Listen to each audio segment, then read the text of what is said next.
একদমই যেখানে রয়েছি আমরা নির্যাতিতার যে স্মরণ করে যে মঞ্চ করা হয়েছিল আরজি করে জেনারেল এমার্জেন্সির সামনে, সেখানে দৃশ্যটা দেখতে পাচ্ছ আমার সহকর্মী প্রবীর দিয়ে দেখাচ্ছে। এইখানে এই মঞ্চতেই প্রত্যেক দিন ধরে তারা এই মঞ্চে তারা অপেক্ষা করেন এবং নির্যাতিতার স্মরণে যে জায়গাটা আছে সেই জায়গাটা সাজানো হচ্ছে।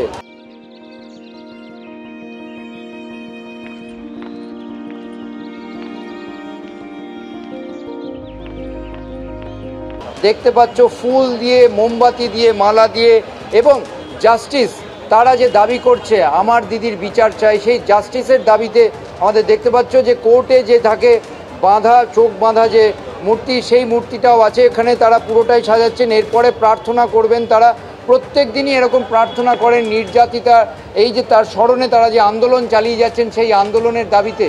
এবং একই সঙ্গে যারা রয়েছেন তাদের সঙ্গে আমরা কথা বলবো। আপনারা এটা ঠিক কী করছেন? প্রত্যেক দিন এইরকমভাবে মোমবাতি দেন, ফুল দিয়ে সাজান, প্রার্থনা করেন, কেন? কিছু একটাভাবে আমাদের মনে হচ্ছে যে মানুষ অভয়াকে আস্তে আস্তে ভুলতে শুরু করেছে, বা আমাদের মধ্যে যেহেতু এটা ফর দ্য পাস্ট 39 ডেজ আমরা এটা করছি, আমরা সেটা হতে দিতে চাই না। মানে অভয়াকে আমরা ভুলতে দিতে চাই না কাউকে, বিকজ অভয়া আমাদের মধ্যে যে আগুনটা জ্বালিয়েছে বা যে সেন্টিমেন্টটা ক্রিয়েট করেছে সেটাকে আমরা ধরে রাখতে চাই, সো দ্যাট এভরি টাইম যে কোনো সময় যে মানুষ কিছু খারাপ করে, কোনো মেয়ের প্রতি কোনো নির্যাতন করে, আমরা যেন অভয়াকে মনে করে তার এগেনস্টে ফাইট করার পাওয়ারটা আমরা পাই এখান থেকে। অর্থাৎ বুঝতেই পারছো যে লড়াইটা চলছে সেই লড়াইটাকে জীবিত রাখা এবং তার যে বিচার, সেই বিচারের বিষয়ে দাবিতে তারা এই বারবার প্রত্যেক সন্ধেবেলায় এইরকমভাবে প্রার্থনা করেন এবং এই যে মঞ্চটা সেটাকে পরিষ্কার করে সাজিয়ে ফুল দিয়ে, ধূপ দিয়ে, মোমবাতি দিয়ে সাজিয়ে তারপর প্রার্থনা করেন তাদের লড়াইটাকে সকলকে জানিয়ে এবং নিজেদের মধ্যেও জীবিত রাখতে। 2 মাস স্পষ্ট করে এই অর্ডারে বলা হয়েছে 60 ডেজ, 60 দিনের জন্য ধর্মতলা চত্বর সহ মধ্য কলকাতার বিস্তীর্ণ এলাকায় মিটিং, মিছিল, জমায়েতে নিষেধাজ্ঞা জারি করা হয়েছে কলকাতা পুলিশের তরফে। এই 2 মাস ধর্মতলা চত্বরে 5 জন বা তার বেশি মানুষের জমায়েতে কলকাতা পুলিশ স্পষ্ট তাদের একেবারে নিষেধাজ্ঞার কথা জানিয়ে দিয়েছে।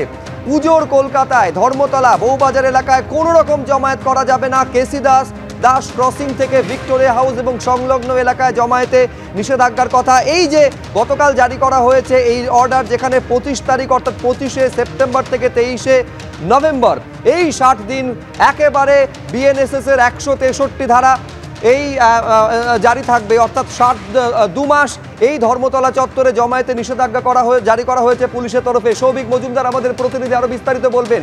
একেবারে কলকাতা পুলিশের এই যে বিজ্ঞপ্তি, নিচে সিপি মনোজ ভার্মার সই রয়েছে, তাকেই আজকে চ্যালেঞ্জ করেছে সিপিএম কলকাতা হাইকোর্টে। আমি তো এইটা তোমার থেকে জানতে চাইবো যে ঠিক কোন কোন এলাকায় এই নিষেধাজ্ঞা জারির কথা এই অর্ডারে বলা হয়েছে, সিপিএম এর করা মামলাতে তাদেরই বা কি বক্তব্য? মূলত যে এলাকাগুলির কথা বলা হচ্ছে এবং যেটা আইনজীবীদের ব্যাখ্যা হচ্ছে, মূলত বউবাজার থানা, হেয়ার স্ট্রিট থানা এবং তার পাশাপাশি ট্রাফিক গার্ডের যে হেডকোয়ার্টার রয়েছে সেই এলাকার ক্ষেত্রে এই নির্দেশ প্রযোজ্য হবে বা সেই এলাকাগুলির ক্ষেত্রে এই নির্দেশ বলবৎ হবে, এই মর্মে এই নির্দেশিকা দেওয়া হচ্ছে।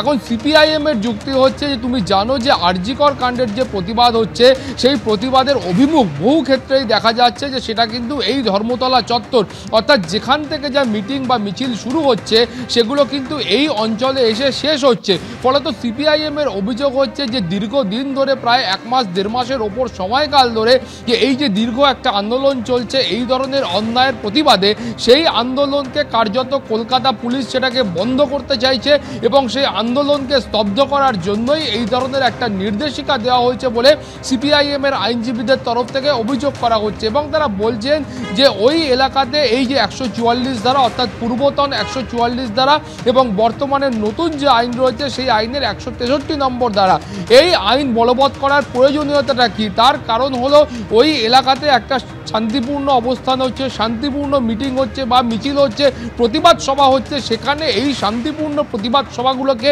বন্ধ করার জন্য কি প্রয়োজন? এবং তার পাশাপাশি তারা বলছেন যে এই বিজ্ঞপ্তির একেবারে প্রথমেই লেখা হয়েছে তারা সূত্র মারফত অর্থাৎ পুলিশ সূত্র মারফত খবর পেয়েছেন যে ওই এলাকাতে বড় সড়ো কোনো ধরনের একটা গণ্ডগোল হতে পারে। এখানেই তারা প্রশ্ন তুলছেন যে কোন বড় ধরনের গণ্ডগোল ওই এলাকাতে হতে পারে এবং পুলিশ কোন সূত্র থেকে এই খবর পেয়েছে এবং সেই সূত্রের বিশ্বাসযোগ্যতা নিয়ে তারা প্রশ্ন তুলছেন। এবং তারা কিন্তু স্পষ্টতই বলছেন যে এই আন্দোলনটাকে কার্যত স্তব্ধ করার জন্য, কণ্ঠরোধ করার জন্য এই ধরনের একটা নির্দেশিকা পুলিশের তরফ থেকে দেওয়া হয়েছে। এটা যেমন একটা দিক, তারা তার পাশাপাশি বলছেন যে কলকাতা পুলিশের ওয়েবসাইট খুললেই দেখা যাবে এই যে মূল এলাকাগুলো রয়েছে, যেই এলাকাতে 163 ধারা বলবৎ করা হয়েছে, সেই এলাকাগুলোর ক্ষেত্রে বেশ কয়েকটি বড় বড় পুজো হয় এবং এই এলাকাগুলি থেকে অন্যত্র মানুষ যান এবং অন্য অঞ্চলের মানুষ এই এলাকাতে শুধুমাত্র পুজো দেখবার জন্য আসেন। তাহলে পুজো দেখবার যে নিয়ম রয়েছে, পরম্পরা রয়েছে বা ঐতিহ্য রয়েছে, সেটাও কি বন্ধ হয়ে যাবে? ফলে সব মিলিয়ে এই একাধিক প্রশ্ন তুলে সিপিআইএম এর আইনজীবীরা তারা কলকাতা হাইকোর্টের দ্বারস্থ হয়েছেন। এই মামলা দায়েরের অনুমতি সকালেই দেওয়া হয়েছিল। মামলা দায়েরের যে প্রক্রিয়া ছিল সেটা কিন্তু ইতিমধ্যে সম্পন্ন হয়েছে এবং আগামীকাল এর বিচার প্রক্রিয়া শুরু হলে তার পরবর্তী ক্ষেত্রে যে নির্দেশ রয়েছে সেটা কলকাতা হাইকোর্টের তরফ থেকে দেওয়া হবে। একেবারে বেশ সৌভিক, আপাতত তোমাকে ধন্যবাদ। নিঃসন্দেহে আগামীকাল শুনানি হতে চলেছে, সেই শুনানিতে কি বলেন কলকাতা হাইকোর্টের মহামান্য বিচারপতি এবং কি নির্দেশ দেন সেদিকে নজর থাকবে।